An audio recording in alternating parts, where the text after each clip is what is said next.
for coming here this morning. I want to thank the community for inviting me here. It's really very special. I have a lot of appreciation for the different ancient rituals and traditions of the church all over the world. So it's really cool and really special to be here. Thank you, Paul, for that wonderful introduction. And actually a really big thank you to FCDF as a whole for all the work that they've done for me and for CMP and for the entire pro-life movement, and certainly for the church over the past several years here. So I had hoped that I might be able to show a couple of slides to you this morning. That's probably not going to happen, but bear with me. I think that we'll get along just fine kind of talking about and describing a lot of the things that CMP's investigative journalism work uncovered, and also sort of sketching out for you where it looks like things are going from here. Just by a show of hands, I'm curious how many people in the audience have seen one or any of the videos that we've released in the past year and a half. It's good, not too bad. So it all started about 18 or 19 months ago. My organization, the Center for Medical Progress, is a 501c3 nonprofit citizen journalism organization. We are dedicated to monitoring and reporting on medical ethics and advances with a particular focus on bioethical issues that have a significant impact in human dignity in some way. I have about 10 years of experience probably at this point doing investigative journalism work with a particular focus on the abortion industry and on Planned Parenthood, which is the single biggest abortion provider in our country. And it was about 6 or 7 years ago at this point that the whole phenomenon of the harvesting and trafficking in the body parts of aborted children first came across my radar as something that was going on. About really 17 years ago now, there was a very good early expose that was done on that issue by an organization called Life Dynamics out in Texas, run by my friend Mark Crutcher. And they had actually received reports from a whistleblower informant, a guy who was actually employed working in a big Planned Parenthood abortion clinic in Overland Park, Kansas, which is actually where I'm going to be next week giving a speech next Tuesday. But Life Dynamics, originally in Texas back in like 1996 or 1997, received these whistleblower reports from a man who was working inside the big Planned Parenthood surgical center in Overland Park, Kansas, saying that he was working for a company stationed inside the Planned Parenthood clinic that was receiving fax order forms every morning for the different kinds of body parts from the late-term aborted children that medical researchers and academic scientists and biotech companies all around the country, and even sometimes around the world, were wanting to order and purchase for experimentation.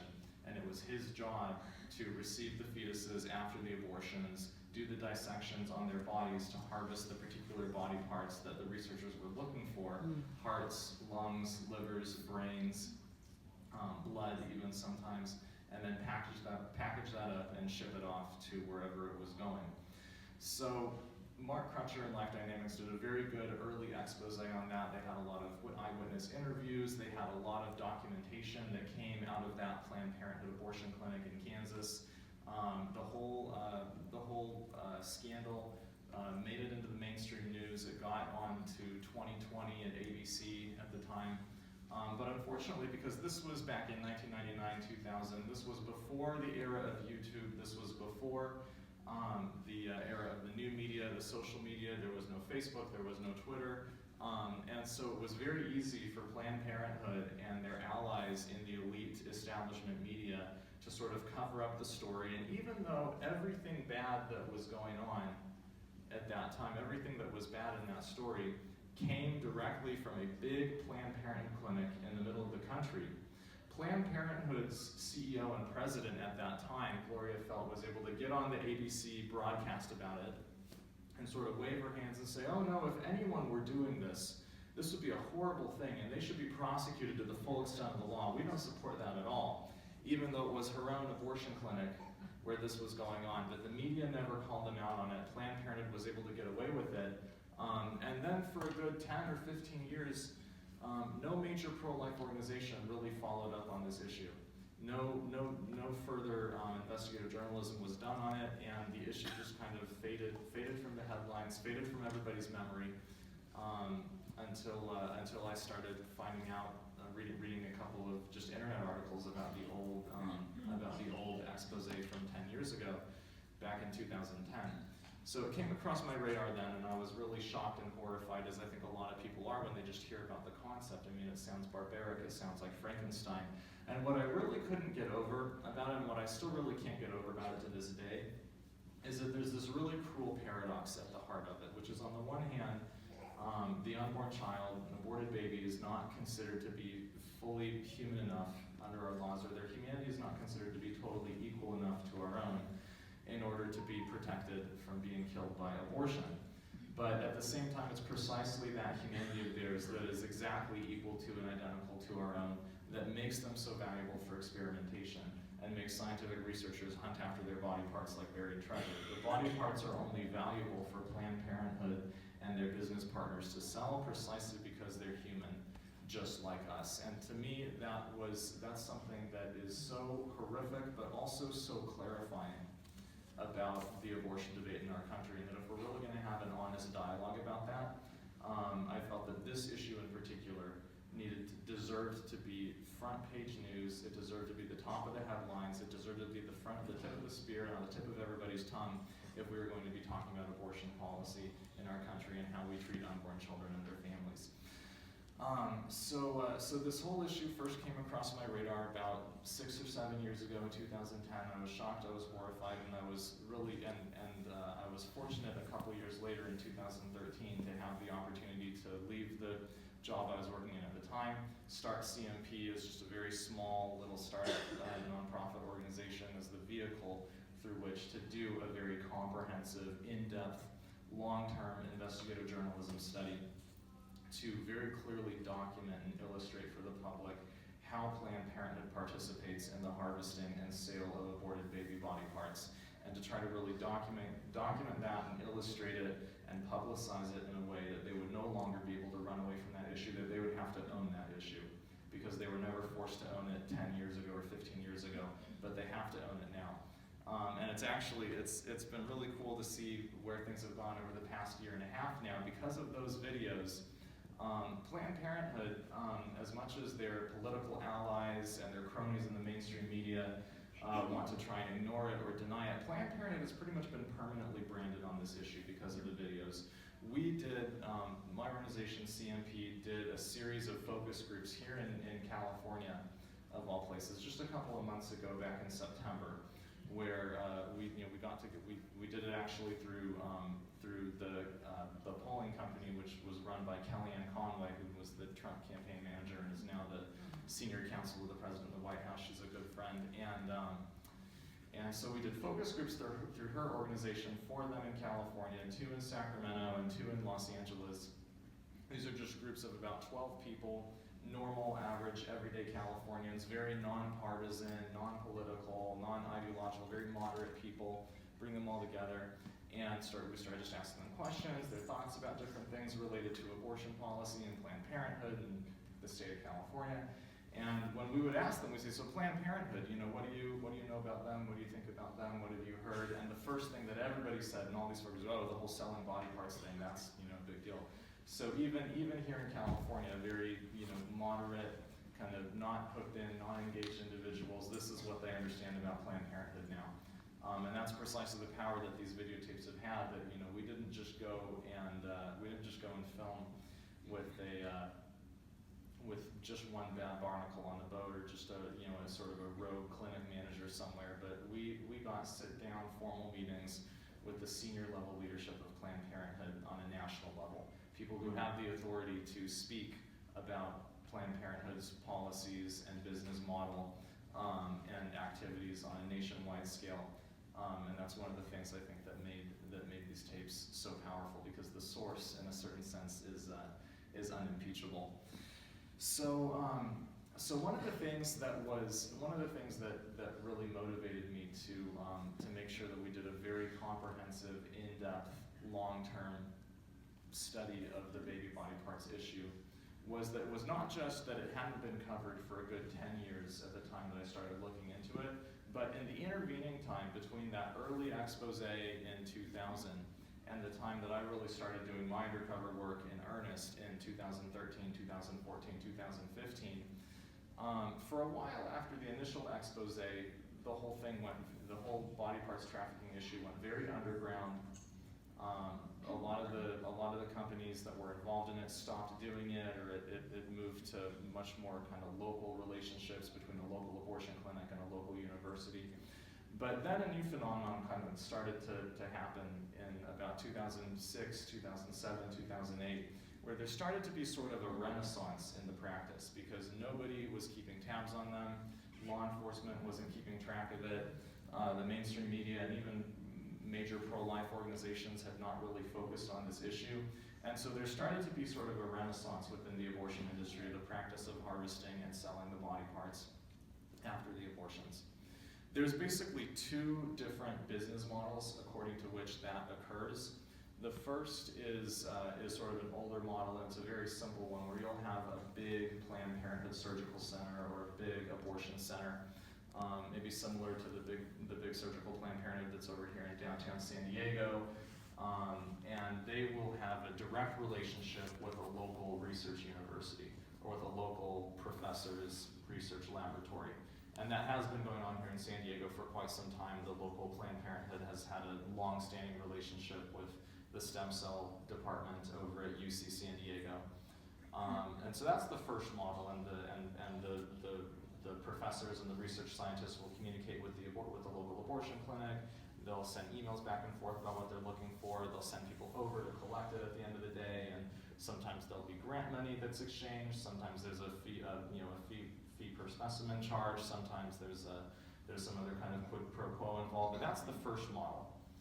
The second business model, which is sort of the even more terrifying one, the more kind of viral one, and the one that really started to experience a resurgence in between the time that this issue was first focused on 15 years ago and the time that I did my work, is something that I like to call the California model, because it really got started here in California and then sort of got exported extra places. And this is a situation where you've got sort of a three-tiered setup, where you've got the supplier, which is the abortion clinic, the big Planned Parenthood surgical abortion clinic.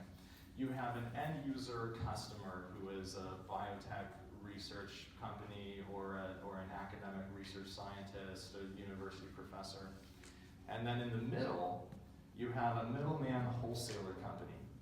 And that middleman's job is to station themselves inside of the abortion clinic, be receiving all of the orders coming from the end users, from the universities, from the research laboratories, from the professors, and then they're the ones who manage everything inside the clinic with identifying the patients who are far enough pregnant in order to yield the kind of body parts that they're looking for. They're the ones who sign them up. They're the ones who convince them to give permission. They're the ones who receive the dead babies immediately after the abortions. They do the dissections right there in the abortion clinic, package up the different body parts, and then ship them off FedEx at the end of the day to the end user scientists who are purchasing them. So, and it's with those middleman companies where, in some ways, my work really started, or where it really started to take off, because that's where we started to find the biggest treasure trove of information, and that was our biggest nexus point to get a lot of access, both to Planned Parenthood personnel and also to really specific details about how the body parts deals were happening. So the way that we went about doing this doing our entire undercover work was basically to study very carefully some of these different middleman companies, and we modeled ourselves after them, and I spent a lot of time training our undercover actors and investigators specifically based on watching interviews that the CEOs of these middleman companies would do. We would go on their website and just pour over the language on there. We would catalog their advertisements and learn their terms of phrases. And so we basically went about it saying, if this was real life, And we really were corrupt people who wanted to, who were going to have a new startup company specifically for the purpose of harvesting and selling body parts from Planned Parenthood. How would we go about doing that? And we tried to model it as much as possible after some of these real-life biotech startup companies that have cropped up in Los Angeles, in Sacramento, in the California Bay Area, in Orange County, where I'm from, over the past 8 years or so, who literally just these little for-profit startup companies that some of them, they started with about $15,000 around their kitchen table, but they knew the local abortion clinic manager, were able to get in and start sending their people in. One of the biggest and most prominent of those companies that you may have heard a little bit about in the past year or so is an organization called STEM Express. STEM Express is an explicitly for-profit LLC company, and by the way, the reason I'm starting to mention the profit angle is this, that it is legal in our country for people to donate their body parts to research or donate it for, for medicine or for surgery. Whether it's an adult body part or a child or even a fetus, it's legal to donate, but no one is supposed to be selling human body parts and making money off of them, whether it's adult, fetal, child, whatever age. That's a crime under both federal and state law, and it's a felony that carries a 10-year jail sentence and up to a $500,000 fine per violation. And the reason for that is that, number one, nobody's trying to coarsen the medical profession and coarsen the community by commodifying human beings and commodifying their body parts, and also, and specifically in a case like induced abortion, nobody wants to create this whole marketplace and financial incentive for more abortions to happen so that people can harvest the body parts that they want. So that's why that's a crime, and that's why that's why the fact that the middleman companies and the abortion clinics were actually making money off of the sale and not just facilitating some kind of cost-neutral donation. That's one of the reasons that's significant from both a political and legal and ethical standpoint. But so STEM Express was one of the most prominent middleman companies that got started up. Their founder had been working for another similar company called ABR, which was based out of the Bay Area, but they've been harvesting body parts out of the San Diego Planned Parenthood for over 12 years at this point. Their founder originally worked as a harvesting technician for ABR, left them, decided to found her own company up in Northern California called STEM Express.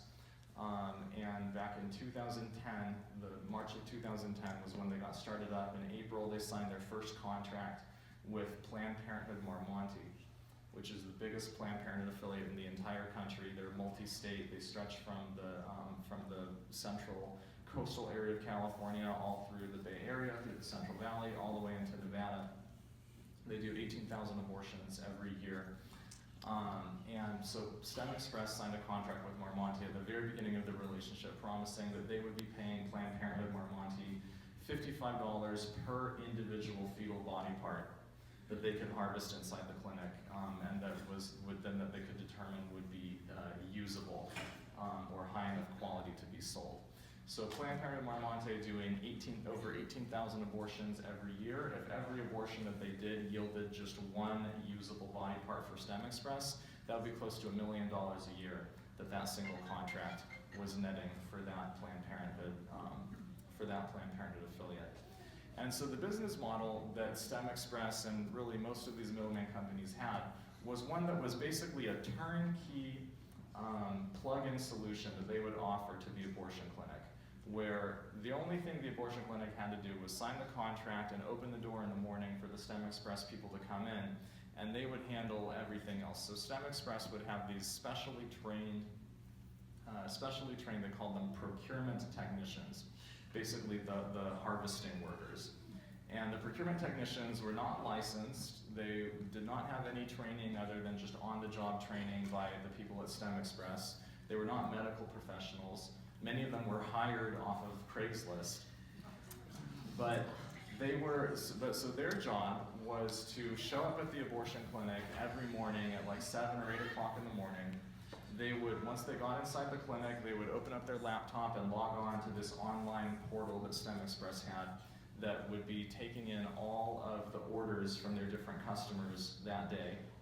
So they would look at their order list and see, okay, today I have to procure where I have to harvest 3 brains, gestational age 16 to 18 weeks. I have to get 2 hearts, gestational age 14 to 18 weeks.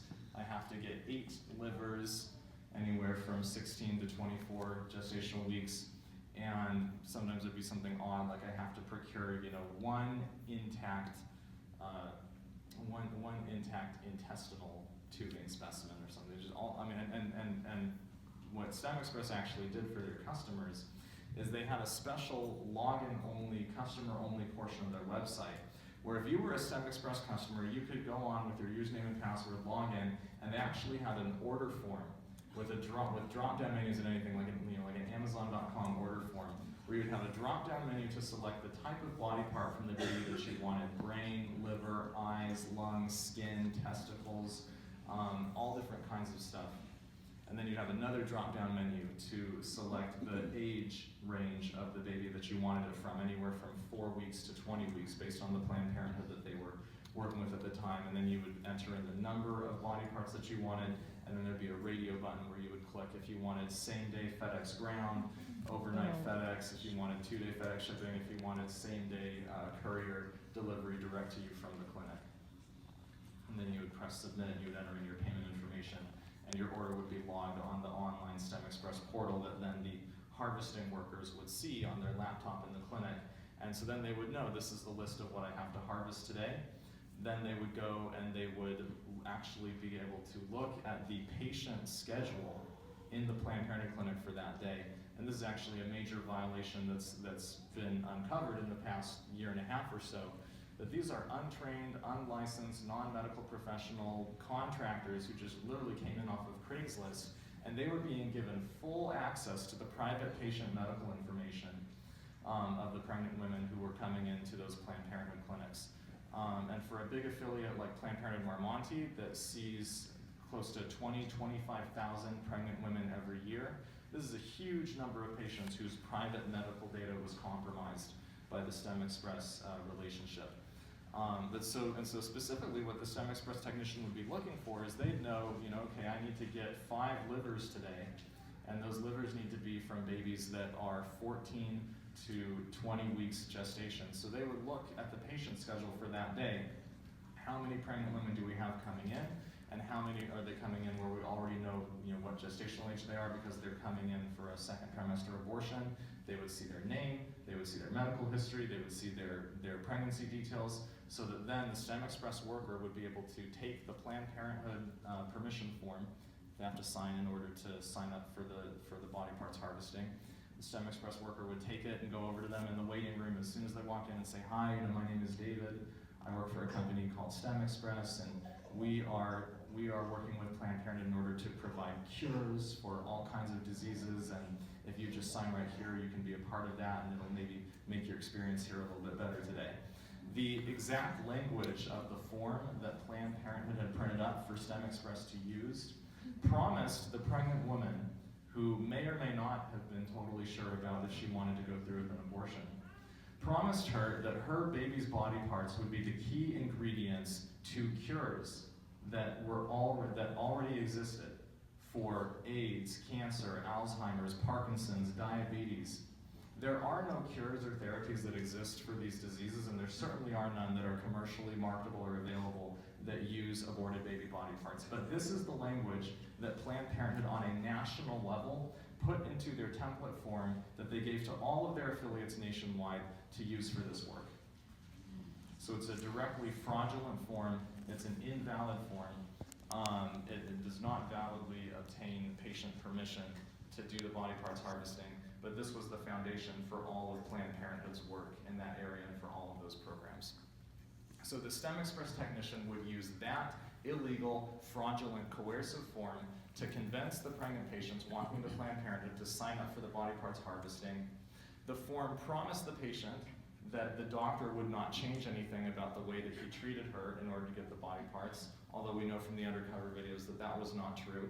The form also represented to the patient that nobody was financially benefiting from her agreeing to donate her body parts, when in reality the clinic was getting $55 per usable body part, and STEM Express was then reselling them for $500 a piece. On top of that, the STEM Express harvesting technician, the STEM Express actually had a bonus structure set up for their workers, whereby depending on the category of body part that they were able to harvest and how many of them they could get per day, they would actually get a bonus based on the number and type of baby body parts they were successfully harvesting and shipping off.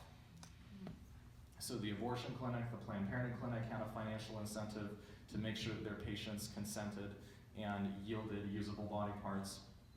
The STEM Express, the company, had a big financial benefit from harvesting as many body parts as they could and then reselling them for a huge market price.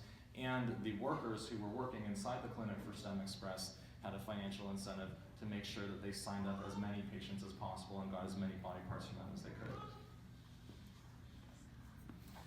So in the wake of the videos that CMP released, there were several significant investigations that started up by different official bodies on both the state and federal, state and a local level, and also several congressional investigations.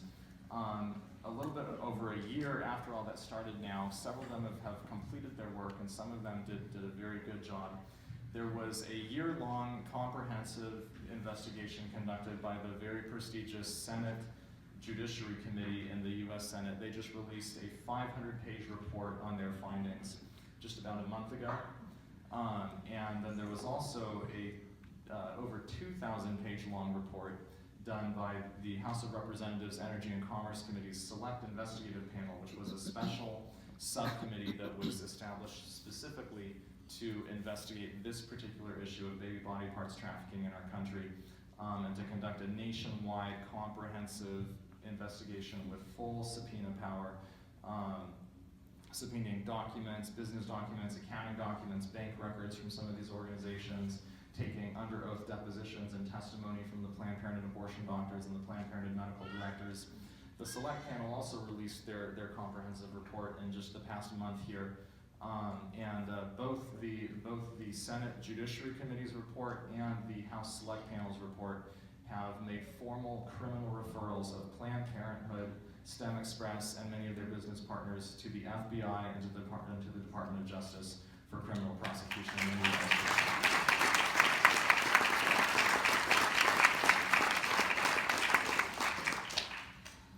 There's also now been close to, I think it's 26, at the latest count, there's been 26 different states, so over half the country, that have moved in some way to strip taxpayer subsidies from Planned Parenthood and reassign that money to mainstream, full spectrum, non-abortion providing health centers across the country. And there's going to be an increasingly serious battle in the Congress over the next month or two, probably, over Planned Parenthood defunding and reassigning that money to mainstream health centers over the next 2 months or so. It's also been starting it's been starting to really heat up in the state of Texas just in the past week or so, where again, based on the information in the videos, based on the findings of the two comprehensive congressional investigations, and based on their own investigation of the Texas Attorney General's office over in Texas, they've just brought a case to terminate Planned Parenthood's medical contract, reassign the funding to mainstream full-spectrum health centers in Texas, and that case, if it is successful, and it looks like it ultimately will be, that will establish a precedent for Planned Parenthood being terminated from taxpayer subsidies on account of their own violations, that then allows the federal government on a national level to disbar the entire organization nationwide.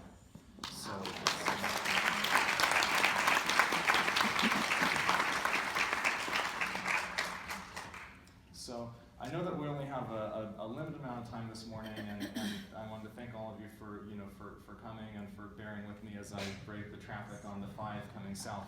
So I think I'm not sure exactly how much time we have left, but I think in the time we have remaining, I'd just like to open it up to questions, and I'm here until 11:45 for sure.